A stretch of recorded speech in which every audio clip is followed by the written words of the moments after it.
Okay. Hello. Every week without fail. Good evening. How are you today? Good. We're in prime time. Prime time. Is this almost your bedtime? What time is your bedtime? Is that an age joke? Is that really what that is? No. Oh my God. That sounded like that. I will typically my brain turns off at 7, 8 o'clock on a good night. And then that's when I watch my trashy reality TV, and then I'm done. You can't really ask me any logical questions. Oh, this should be fun tonight then. Yeah, so I'm so happy to be here. Yeah, my age, we have dinner at 4. Okay. No, really? No, I don't have dinner at 4. Oh. That's an old age joke. I don't know. Some people have dinner at 4. Maybe. I don't know. I wasn't age shaming. So, how's quarantine going? It's going. We're in day 196. Did you know that? Holy cow. You know what? In the meeting, it was yesterday we had a meeting and they were like, oh, it's been 4 weeks. We're coming to the end of the 4th week. I'm like, wow, yeah, 4 weeks. But when you give a number, I'm like, whoa. Yeah, it's 28 days or something, for real. Wow. So that's a long time, but just kind of stuck in a house. So how have you been? I'm good. I started doing, I was having kind of trouble sleeping at night. So I usually sleep with the TV on. I'm a bit of a diva when I sleep. So I have an eye mask. I've got blackout curtains. And I have to have my TV on. I don't like any light. I don't want to see any light, but I need to hear something, but I also have my fan on. But I couldn't sleep and I was staying up too late. So I started doing a sleep meditation. Oh, wow. Yeah. I have the Peloton app because they're doing a 90-day free subscription right now. So go get Peloton because I love it. And they have a sleep meditation program, and I am a week into it. That's awesome. What was that? My dog needs.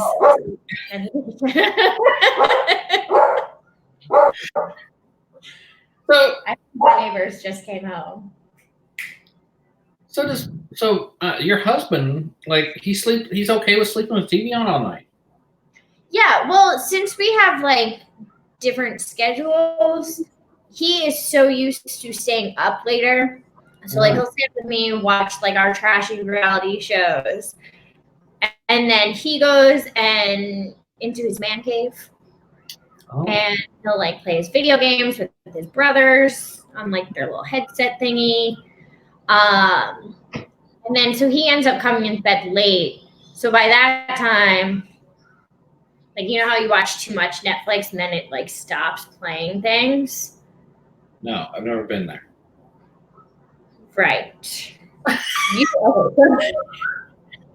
I'm a little judged. If you watch too much Netflix, they will pop up a screen saying hey, are you still there? And you have to click yes, continue watching, or no.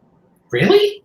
Yeah. So usually that screen will pop up and I'm already asleep, and then my husband comes in and he turns the TV off.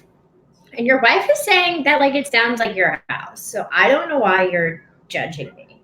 What?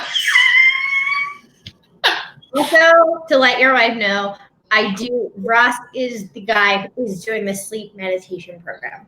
Very cool. Yeah, he's really good. Who's doing it? What? Is she doing it? I don't. Don't you live in the same house? Aren't you guys in the same house right now? She put headphones in, and I don't know what she's doing. I don't know what she's listening to. I don't know.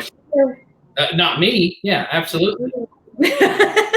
So sometimes I'll just be like, hey, honey, how's everything going right now? And then she'll be like, what? Yeah. And so she have to take her earphones out. So I do that just to irritate her. So Interesting. She says that she is doing it. this She's meditation? meditation.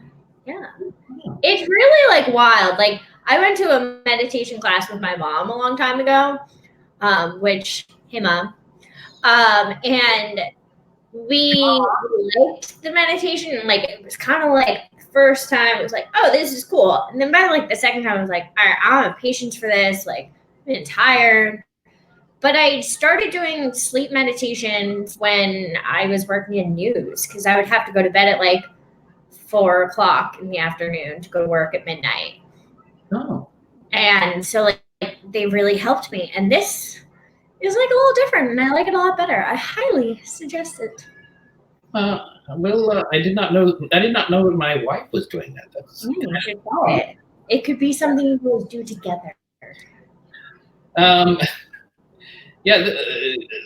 Your mom says she loves to look on my face while I'm listening to you. And I don't mean to. It's just very. I'm so glad that somebody else pointed that out.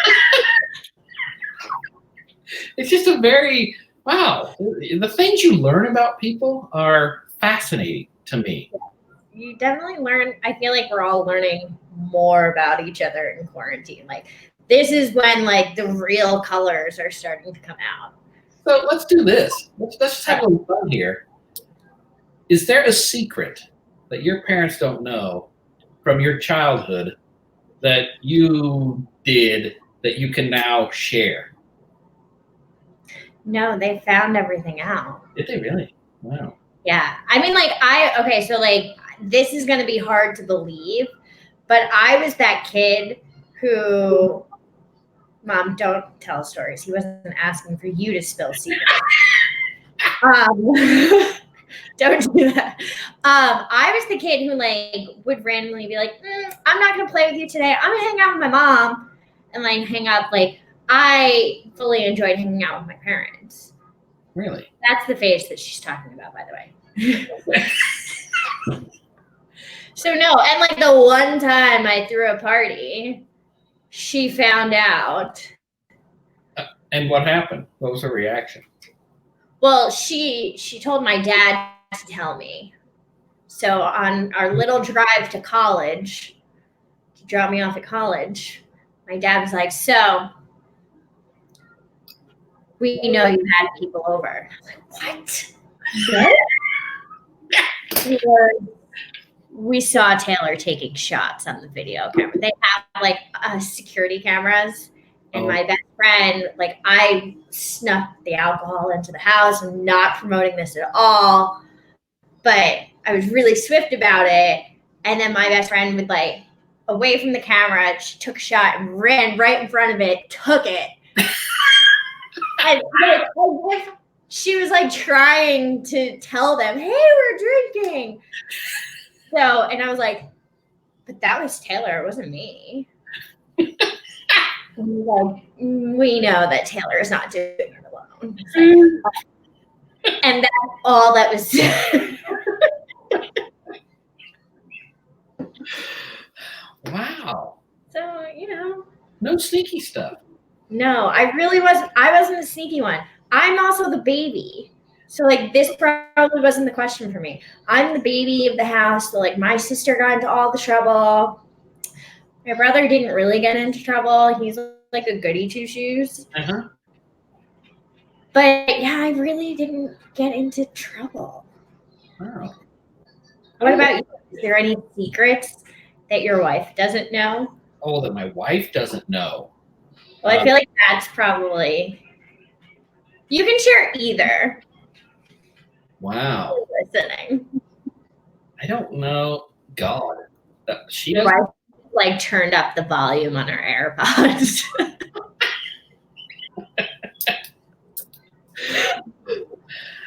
I don't know. I'm trying to think of any secrets. I don't want her to know still, so let's keep them that way.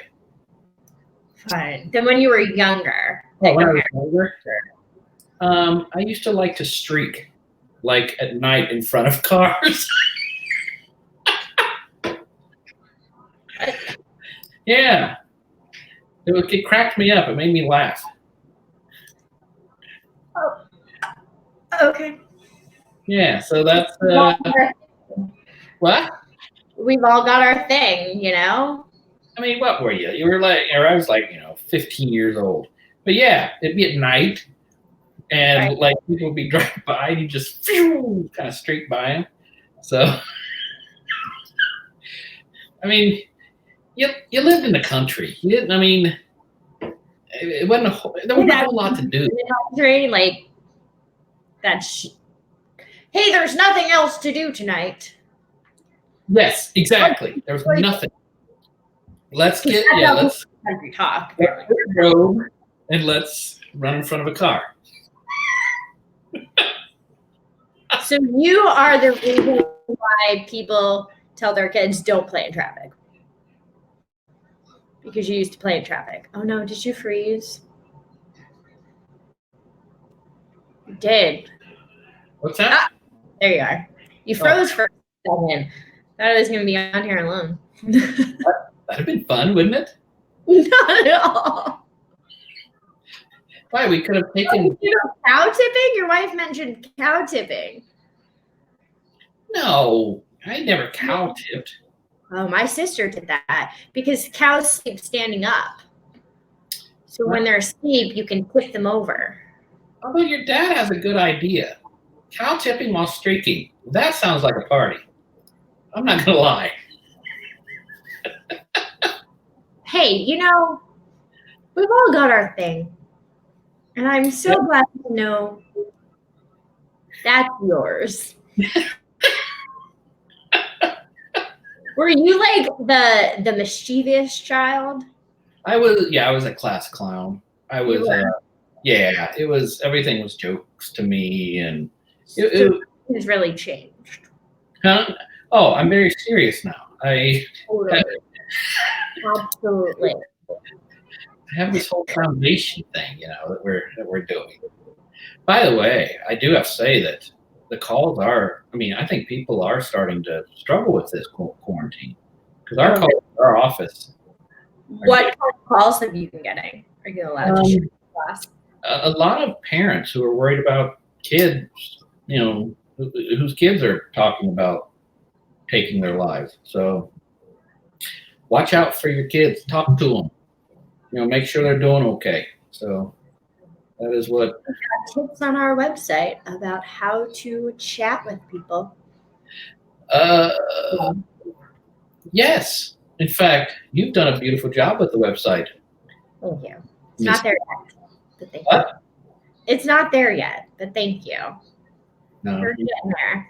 You've improved it a lot. Thanks. So, your son wants to know why you wear the same shirt every week. No, I have not. In fact, I forgot I had this shirt. Who? Your son. My son? Alex. Oh, Alex. Wow. No, I forgot I had this shirt. It was tucked way in the back of the closet. When I know we're doing this, I usually kind of wear patterns and things, and it makes people have vertigo. So I try to have something plainer, and I need a black shirt like you have. That would be cool. I feel like I only wear black or like forest green. Really? Yeah. That's like, if you look at my closet, that's like all that's in there. One of these times we'll have to just go through your closet. That would be fun. On this. I now share my closet with my husband. I was sharing it with my almost 2-year-old. This isn't fun. So no, I'm not wearing the same shirt. Okay. I'm glad we cleared that up. Yeah. This is a shirt I did. I drug it out of the back of the closet. It was, I don't know. I don't even know if it fits. Look at this thing. I'm very bothered by this piece of hair. This is quarantine hair. Wow. I don't know what this is. It's very odd to me. How long has it been since you've gotten a haircut? 2 months. Like, we were supposed to get it the week that it happened. Like, he shut us down on a Thursday. He shut all that stuff down on a Thursday. And we were supposed to get our haircuts on Saturday. And it had been a month. So it's been 2 months now. So, and how about you? I've heard you're doing well with your hair. Long. It is very long. Can we have a root check? Let's see that. No. I think because you comment on my roots, my mother has started commenting on them more. I was FaceTiming with her and I was like, oh my God, Mom. She's like, yeah, I know. I've been seeing it. There's nothing I can do about it. Okay, guys, stop judging me. Oh. Hey, guess what? We got a pretty cool guest tonight. We do. Yes. She's the reason we are Prime. Yes. Okay. Because she is from California. Yeah. What? County. Orange County. Not by any of the housewives, though. And she's a comedian. You can see her on do her TED Talks. You can check her out on her website, mentally-chill.com. And tonight we're going to get her married because and she's frozen. Oh no. What an introduction. Oh, there she goes. There we go. She's also Hello, Hufsa. How are you? I'm good. Tony, I feel so bad for you. You've just been getting roasted this whole time. She's like, oh, when do you go to bed, Tony? And then your son is like, why do you keep wearing the same shirt? I'm just like, wow, these people are savage. Oh my gosh. Early, some nights, if my shows aren't on, I'm in bed early. I'm in bed at like 1 o'clock. I think that's early. Yeah, I go to bed at 10 nowadays. Why am I so? Okay. Yeah, there we go. Yeah. And it's late early for you, Tony. 1 o'clock? 10 o'clock. Here's what really happened. My wife, actually, she must have this app thing on or whatever you got going on with the meditation. She goes to sleep and I go downstairs. And I will watch whatever, watch whatever. Like tonight's the NFL draft. And or like It Too, which was a terrible movie, or something like that. But Hufsa here, all the way from California, joining us. We are so excited, and we're going to get her a date tonight. So, are you single? Which I had no idea that's what I was signing up for. This is not the game show. I signed up for a game show. I thought I just signed up to talk about mental health. Jeez. We've got 3 guys waiting in the back room for you. All right, let me at them. Hey, can you tell us a little bit about yourself?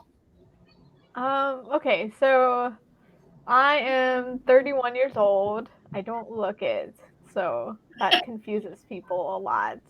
I am 2 weeks away from getting my master's in social work from Cal State Long Beach. So I'm pretty excited about that. I am a comedian, a stand-up comedian. My dream is to be a writer for John Oliver and Last Week Tonight. That's my goal. We'll see if I get there. I'm also a public speaker. I've traveled all over the country telling people about mental health and stigma smashing, as I call myself. I call myself a stigma smasher. That's like what I am. Because I combat the stigma of mental illness. So there's that. I also have lived in California my whole life. And so I am proud of it. I think that California should secede because the rest of the nation isn't as well. Oh wait, you guys from Ohio. Yes, my bad. So yeah, and I'm open to any questions or anything like that. I don't watch the comments because I get self-conscious, and so Keiko said she would read them to me. I've got you. I'll read them. So what got you into mental health? So it was a dark night. No, I'm kidding. Well, there were many dark nights. It was many dark nights. So what happened was that I was diagnosed with my illness, which is called schizoaffective disorder, which is a mood disorder with psychotic components.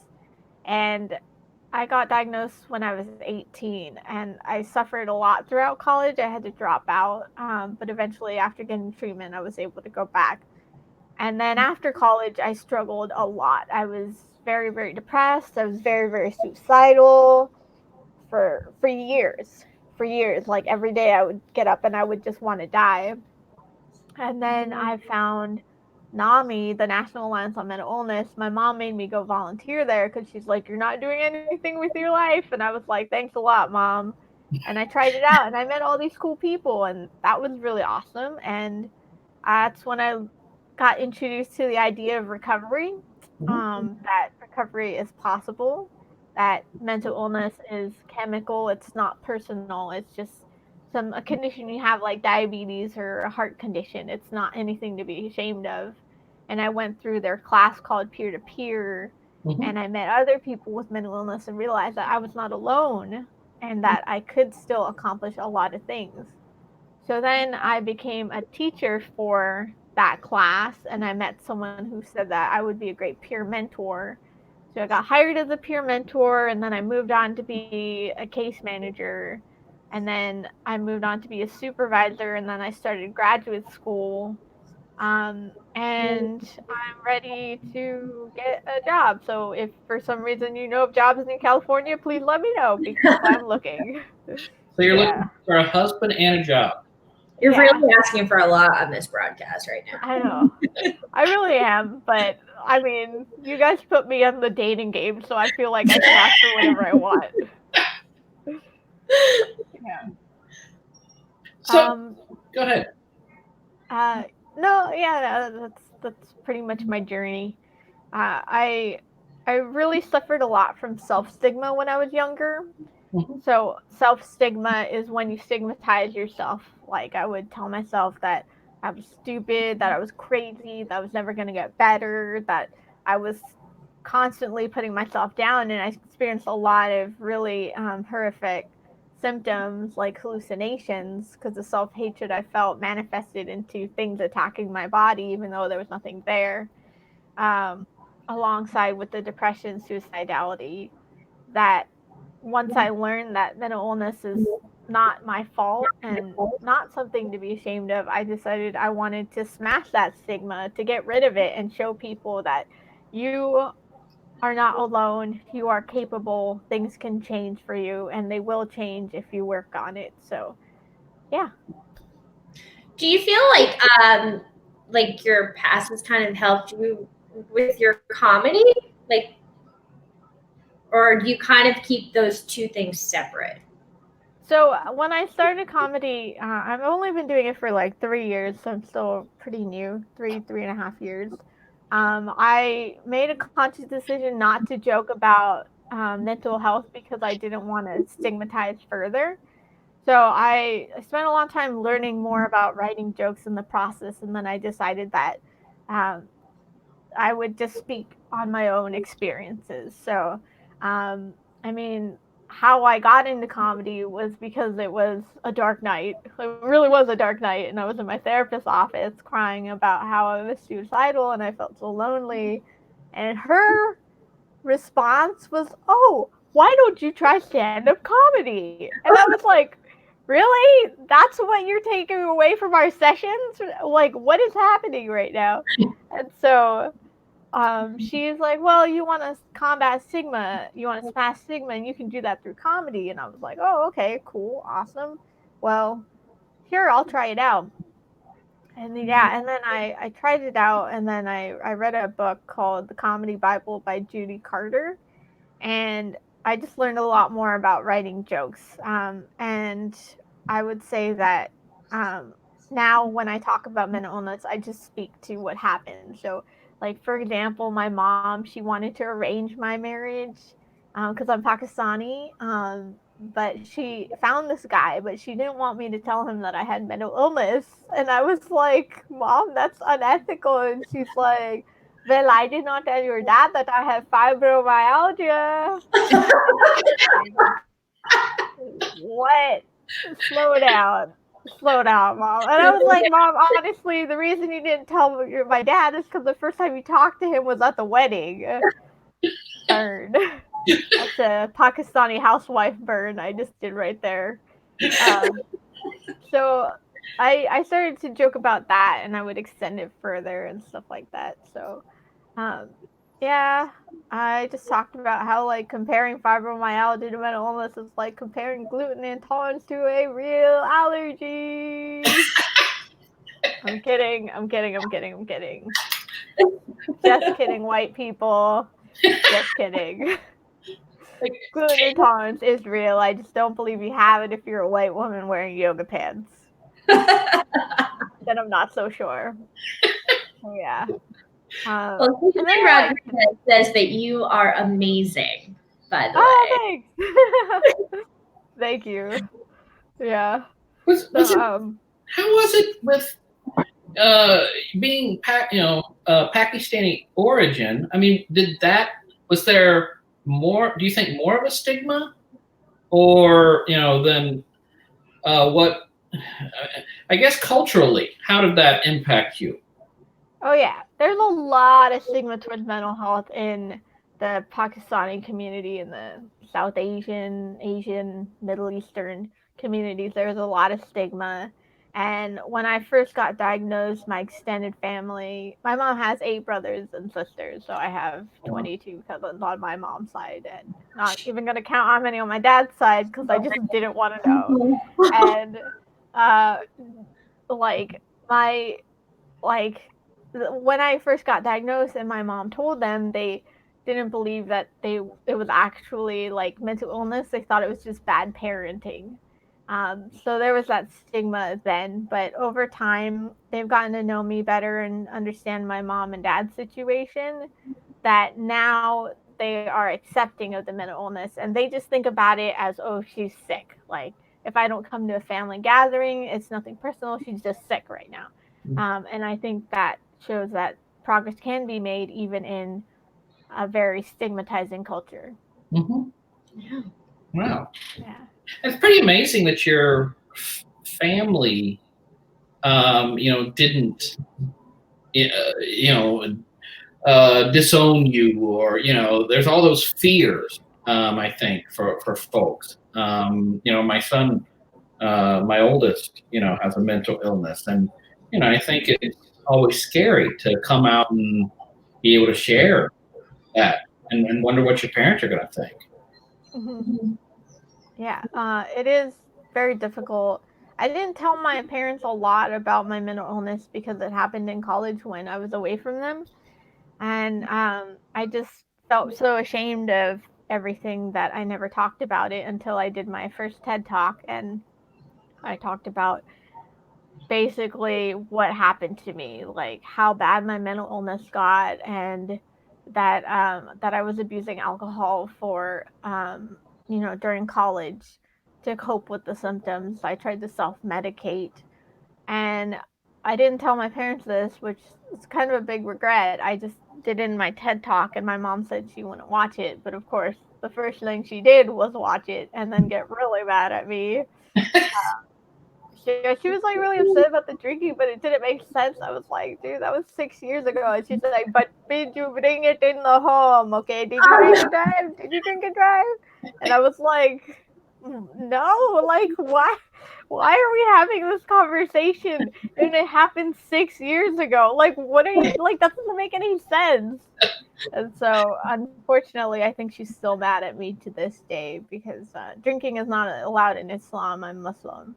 And so I broke a basic tenet, but I mean, I tried to tell her, like, look, now I have May 1st will be 8 years sober. So I think that's congratulations. So can you do those hand slap things on this, or is that just Zoom? No, that's just Zoom. Oh, sorry. There. Oh, we could all do it. How about I don't know. Oh, I realized. Okay, so this is like a mirror image of me, so that's why I'm getting bad word. Yeah. Chloe Austin says, congratulations on your sobriety. Oh, thank you. Thank you. Yeah.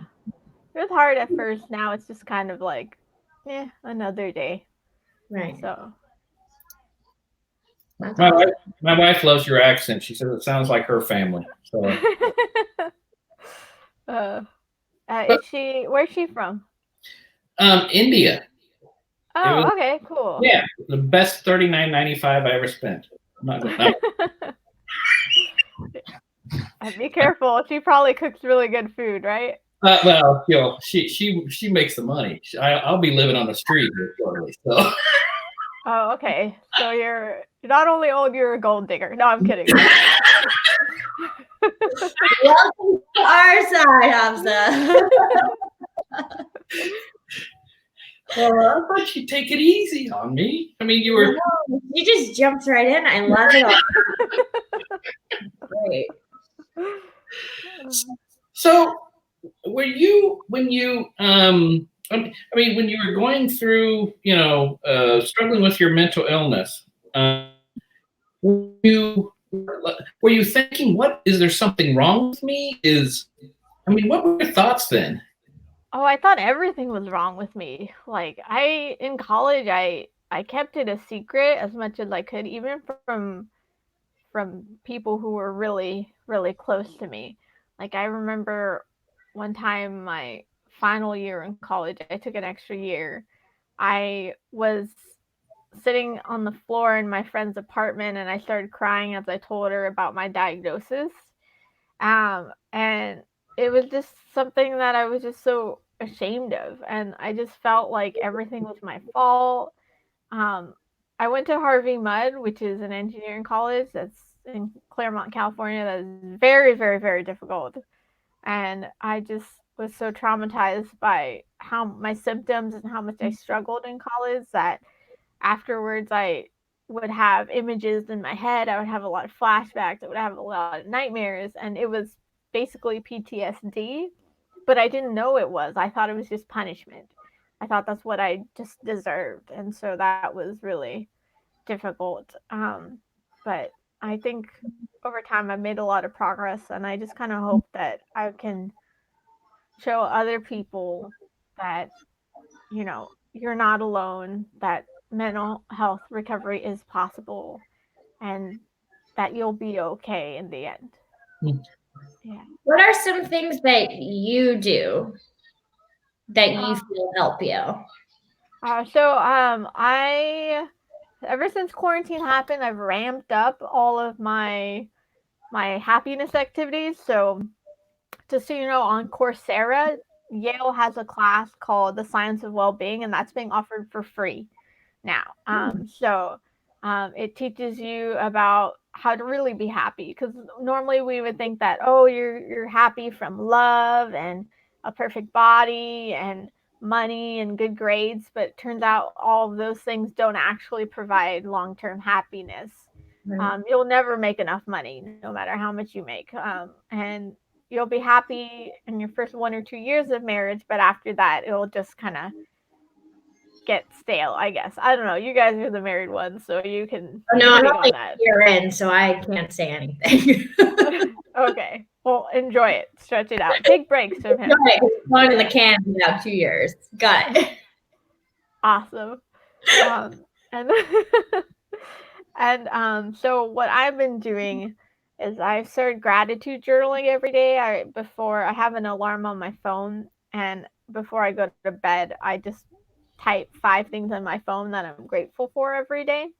So I've been doing that for a couple of weeks now, and I can tell that overall I just feel more grateful in general, and I'm paying attention to the good things in life, the things that make me grateful. So I do that. I do meditation every night whenever I go to bed. I listen to Headspace is a company that has meditations on YouTube and on their app. So I'll listen to that and I'll work on that. I journal when I can. More often, I kind of write jokes about things and try to make them funny. even though they're really sad and horrible. I try to make it work. And I can go there with you guys if you're okay with dark humor. But if you're not okay with dark humor, we'll just keep it light. And yeah, so and I have friends that I talk to every week. So I have 3 friends that live in different areas in the United States, and I call them every week, and that has been really helpful too.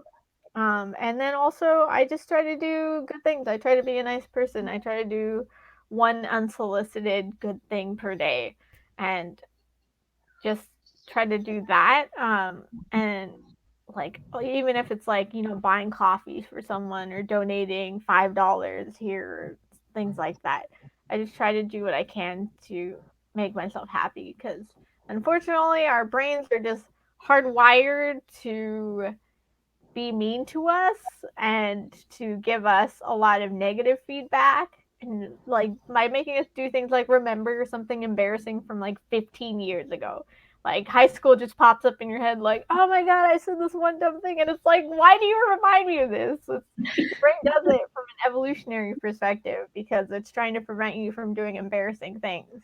So unfortunately, when you want to think happy thoughts, you have to try harder to get those in your brain because that's not what your brain normally focuses on.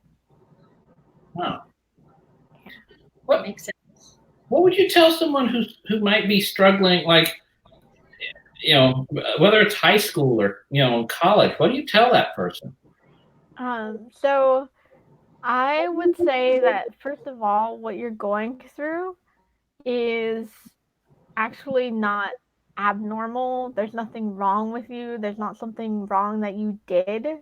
I would say that it's just a mental illness. Like it's just a condition like diabetes or a heart condition where you're going to have to learn how to take care of yourself and you're going to have to learn about the symptoms. You might have to go to the doctor, you might have to go on medication, but it's perfectly manageable. And the younger you are, especially high school and college, like there is just so much potential for recovery, for turning your life around. Like one person I know, a friend of mine, he at 18 was homeless and addicted to drugs.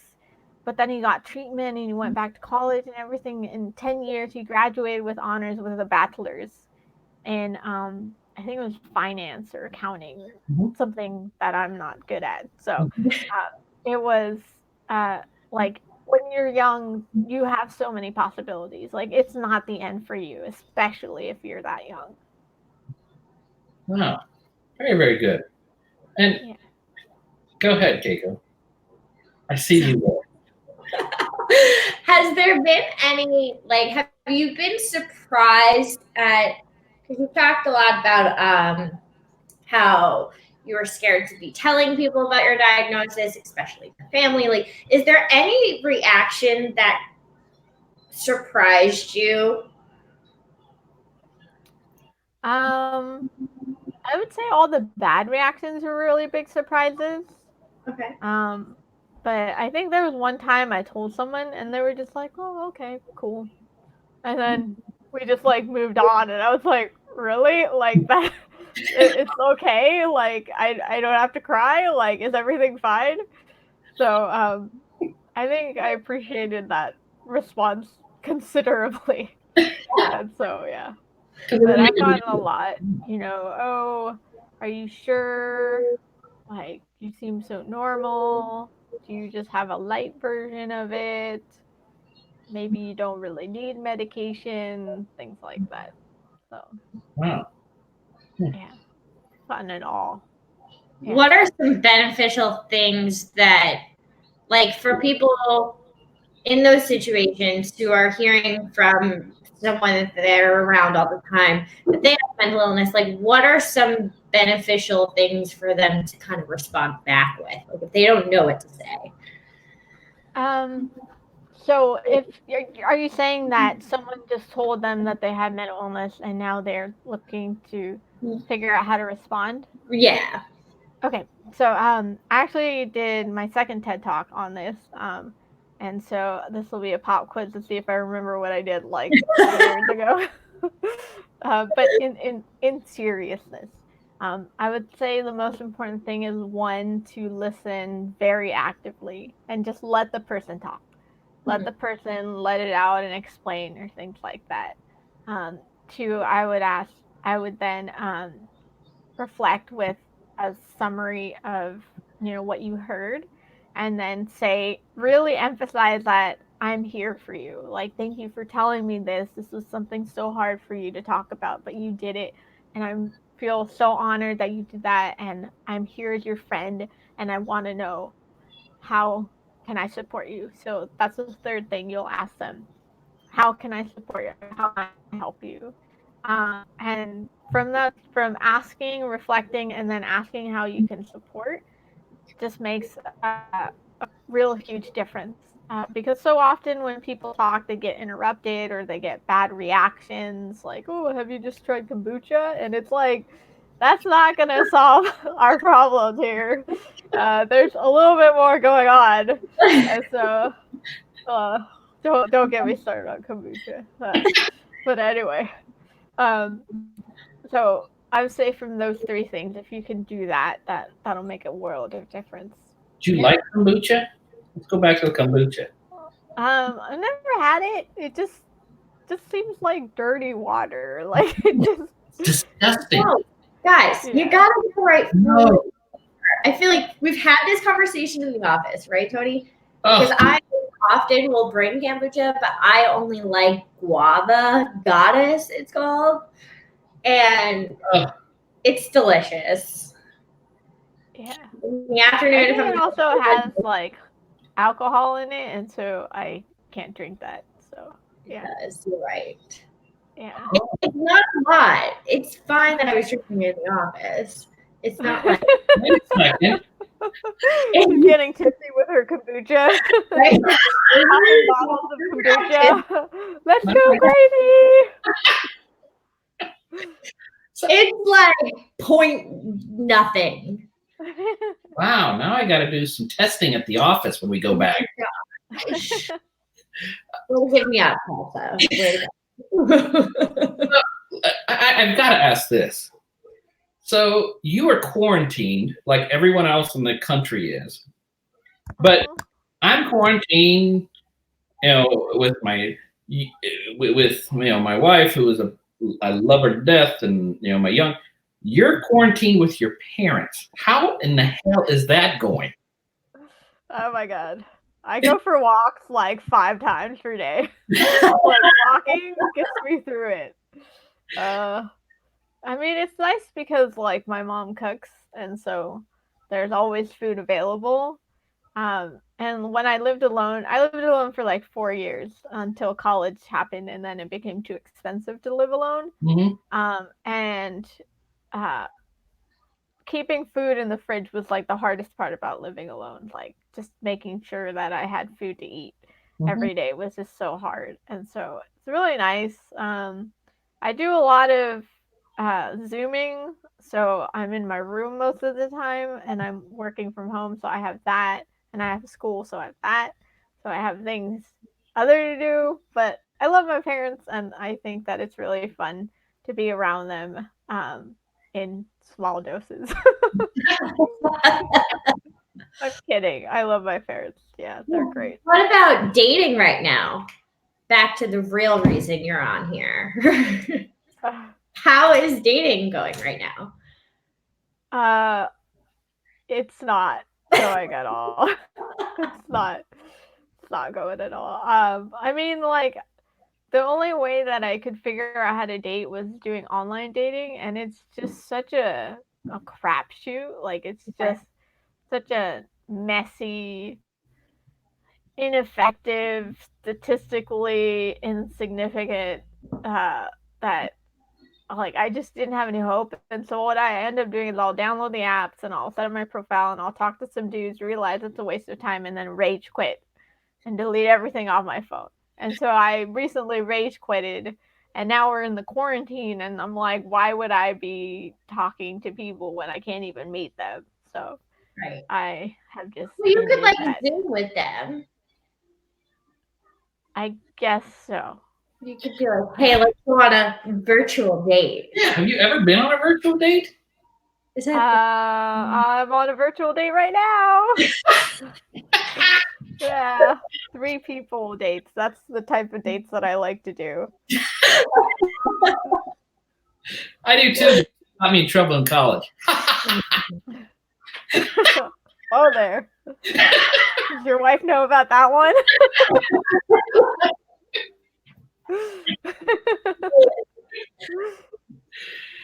So what are you looking for in a guy? Like, if you could have the perfect guy, what would that be? What's the characteristics? I want someone who's nice, funny, and has a good job. okay? That's so wrong to ask. Is that so wrong to A ask? lot. Let me just tell you, it's a lot. First of all, who would be your celebrity crush? I really like John Mulaney. Do you guys know him? The comedian? Yeah. Yeah, I think he's really cute. Like, I mean, he's only cute because he's funny, because, I mean, otherwise his eyes are, like, really far apart. Like, it's kind of a weird face, but because he's funny, he's cute. Google him. So I like that. I like John Oliver. I know he's a little old for me. I like Stephen Colbert. I know he's a little old for me. I like Trevor Noah. So Recognize he's married. What's This the? guy. Yeah. So what is the age range then? Eyes are like really far apart. They're just like.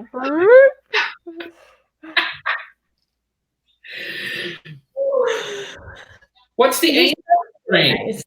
Are guys that are on?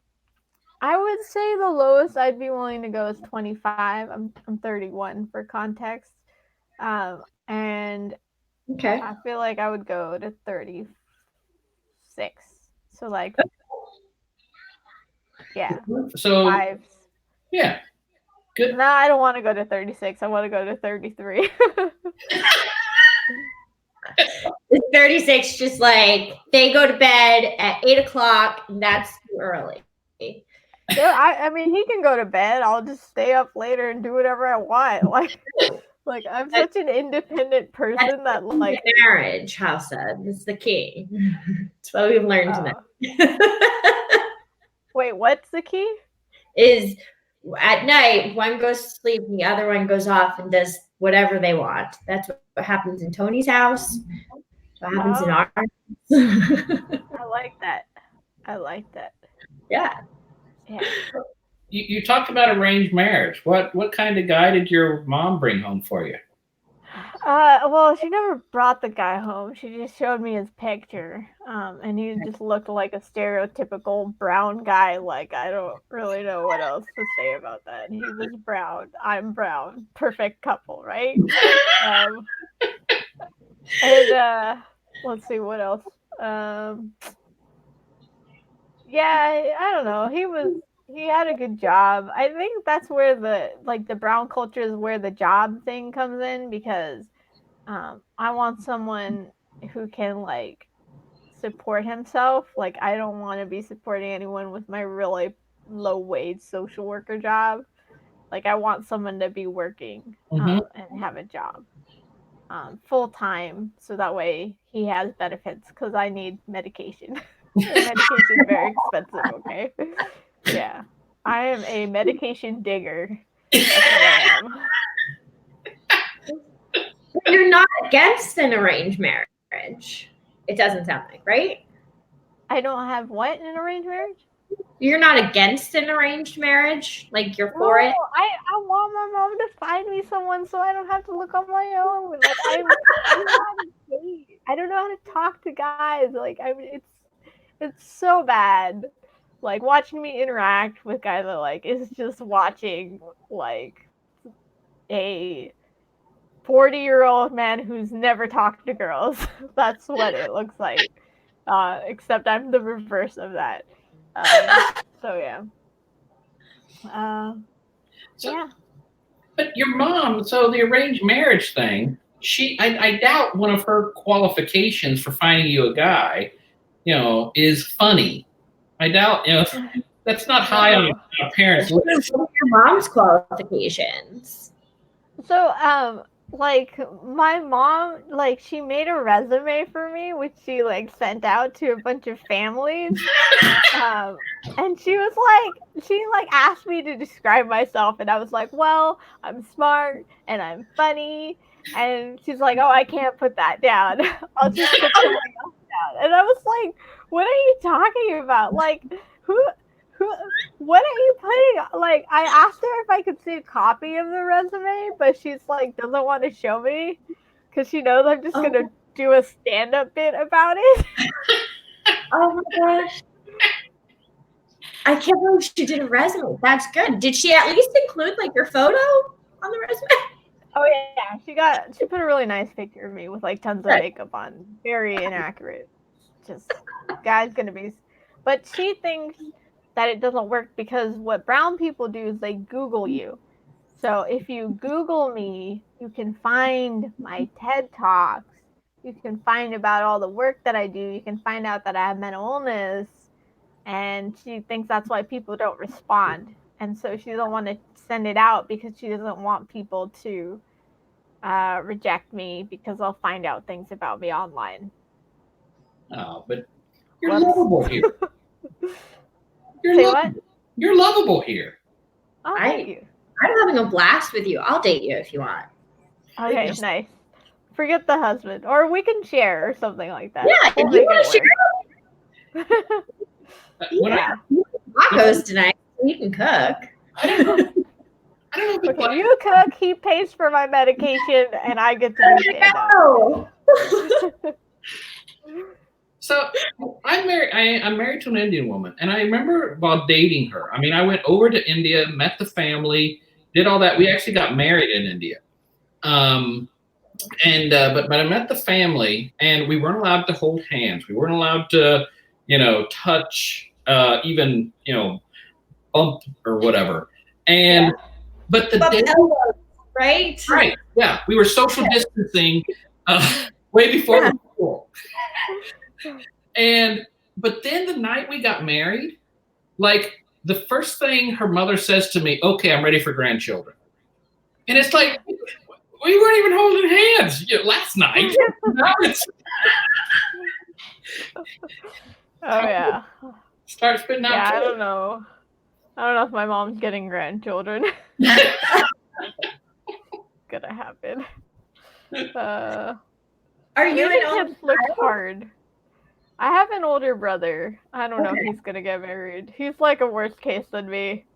Don't tell him I said that. There's not all this pressure on just you. Yeah, but I don't think my parents have faith he'll find someone. So, yeah. Wow. So, if they want to date you, how do they do this? How do they get a hold of you? Okay, go to my website, mentally-chill.com, and go to book me, and then book me for a gig, and then pay me, and then we can talk about dating. I have priorities. I don't know if you can tell what they are. Dating. I don't know if that's how it works. It's a recession. I gotta figure something out. You're right. You. So you said you go around the country doing different presentations and talks, and what has been your favorite place you've been on one of your presentations? I really liked South Dakota. I know it's kind of weird, but like everyone was really nice to me. Like everyone there is just so nice, and I actually popped in and did a spot at a comedy club. The guy gave me like 20 minutes to do my stuff at the end. And so I decided that I wanted that, like, they were just the nicest people and I really liked it. So South Dakota wins. Yeah. Tony's wife wants to know if your parents are okay with you and your brother being with a non-brown person. Yeah, they're fine with that. My mom, like my best friend is Mexican and he comes over for dinner and my mom has been trying to get me to ask him to marry me like soon for quite a long time. So she was like hinting at it. She's like, "Why don't you marry a Mexican?" And I was like, what? And where's this coming from?" And then finally she's like, "Why don't you marry Daniel?" And I was like, oh. Well, they do Awkward. say that, like, you make a better relationship when you start out as good friends. So maybe Daniel is a good contender. Daniel rejected me. So he's off the table. Like, No, why are you still having Daniel over? No more dinner for Daniel. yeah, what's going on with that?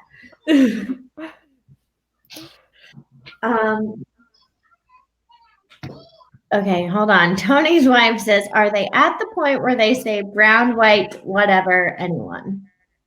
Your parents. Yeah, pretty much. I think, let's see, who would, I mean, my mom, like, I feel like she doesn't really like Pakistani people that much. Like, she kind of has a lot of bad stereotypes, and I'm not sure whether that's racist or not, so I just don't respond when she tells me them. And so I think she would be fine with me. Like, by this point, I'm 31, I'm getting quote unquote old. Okay. Old. I think they're just ready for me to just get married to anyone. So, if you know of anyone, just let me know. Find me on my website, mentally-chill.com. Hey, bring you out, and then you would date them. Yeah. Buy out a sandwich too. Can they also reach you on social media? Yeah, my social media is at Hufsa the Great. I have Instagram, I have Twitter, which I don't update. I probably should, but Twitter scares me, the trolls, and well, let's not go there. And Facebook. Yeah. So this is really just a fascinating. So I guess like in California, I mean, there's 20. What are there? 25 million people out there. 20 million, and I mean, the dating pool is dry. God, dating in LA is just like everyone is a terrible person. Even if they're a great person, somehow through online interactions they become terrible. And so, yeah. Now, are you open to a long distance relationship? Sure. Yeah, I'm down with that. I care more about the emotional connection. So what I'm hearing, let's cap this. A Mexican guy from South Dakota who is funny and will pay Okay, I'm down. I mean, this is live all over the world, right? So my chances of finding someone is pretty high, right? Let us know, guys. She is single and ready to mingle. And beautiful smile, great sense of humor. You're graduating. You're going to be making all that social work money. Oh yeah, all that social work money, tons of it, right? Tons. That is a great catch. Now, yeah, I always joke my parents that are my in-laws about. Well, I joke my wife. I would never tell them this, but you know, is there like a dowry or anything? Dude, if someone needs a dowry, I'll give them a dowry. I'll figure it out. If that's the only barrier between me and marriage, I will figure it out right now. Do you want? Say what? You want children? No, I don't. I really don't. I don't have a maternal instinct. I can't even take care of myself. Like, how am I supposed to take care of another human being? I figure like maybe I might like adopt because I worked with foster youth for a bit. Maybe I adopt or like foster parent or something like that when I'm older. So Do you have a cat or a dog? I do not. My parents told me that I'm allergic to animals, which is why they would not give me an animal. It turns out I'm not allergic to animals. They just didn't want to give me an animal. Oh no! I like cats. I don't like dogs, but I like cats. So where can we see you? Can we see you at the Comedy Store? You got gigs? Well, right now it's hard to have gigs, right? Yeah. I'm not performing right now because everything's shut down. But just email me and I'll put you on my mailing list about when I perform, and then if I come to Ohio, I'll let you guys know. Oh, yeah. My friend John Dudley, who is single, and I come to LA every year. Oh, okay. I may get this going. We might be married by October. Okay, the sooner the better because I need insurance.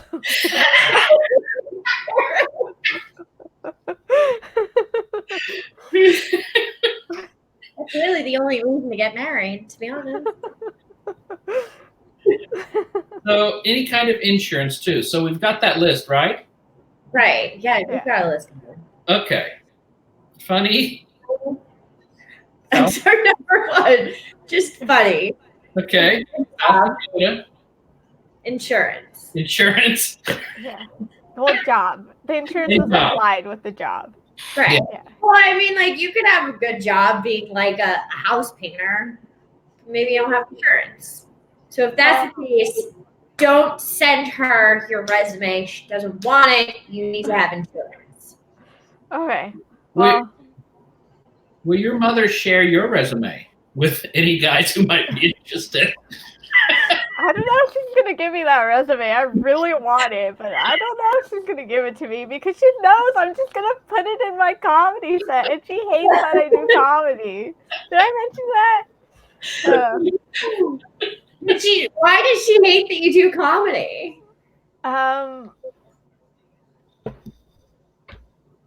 She thinks it's a waste of time. Yeah.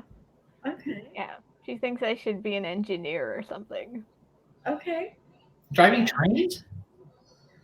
Driving what? Trains. Trains? No, like I know. A mechanical engineer. I know. Oh, okay. I was like, I don't know how to define engineering to this guy. I don't know what to do. Is it hard? Is it honestly though? I've heard, I've heard Joan Rivers talk about it, and Kathy Griffin, and even Amy Schumer. How hard it is for a woman in comedy. Is that true? Yes, absolutely. Because sexism is a huge problem, and that unfortunately stereotypes the whole women aren't funny is very strong and very pervasive. So even women who are funny just get judged just because they are a woman. But I think times are changing slowly. We are getting more women comics out there, so I think times are changing. Yeah. Does your comedy help with your mental illness? Yeah, I would say that it makes me it's like a coping skill. It like helps me feel better. And like if I can turn something traumatizing into a joke, I feel like I've won. Mm-hmm. So definitely that. So yeah. And then is there anything, we've got a little over an hour, and so I need to probably send you a check or something for all this. But is there anything, we talked a little bit about the language of stigma busting language, or the language of recovery. What does that mean? So language is really powerful in determining our perception of other people. Like the words we use determine how we perceive those people. So I always say that if you have if you want to avoid stigmatizing language, avoid saying the mentally ill, say people with mental illness.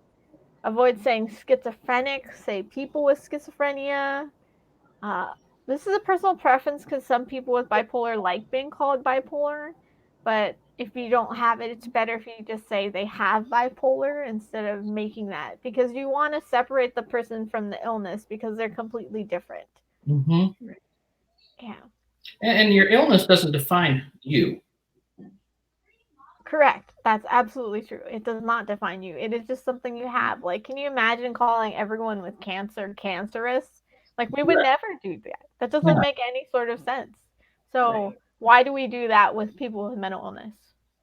Yeah. And I've fought hard, and I was interviewed by this reporter once, and I gave a long speech about stigmatizing language, and then he put the mentally ill in the title, and I was like, I need more people like me to be saying things like that.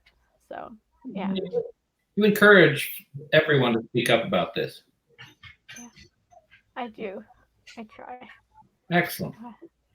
Well, Keiko, what do you have anything else? I just enjoy listening to her story. No, I think they just you even coming on and telling everybody your story and your struggles and like how you are dealing with them. I just think it's awesome, and thank you so much for sharing it with all of us. Okay. Well, thank you so much, Hufsa, for sharing with us tonight. And we are so happy when we're going to find you the perfect husband with insurance and a job and way on the other side of the head, just for you. So. Okay. Awesome. I'm going to hold you to that. Okay. I'll be back in a year. I'll be waiting with my watch. Yeah. Well, thank you so much, Hufsa, for joining us. Thank you. Thank you, everyone. Oh, well, 46 comments. I didn't read any of them. Okay. All right. Bye. Thanks. All right. Bye.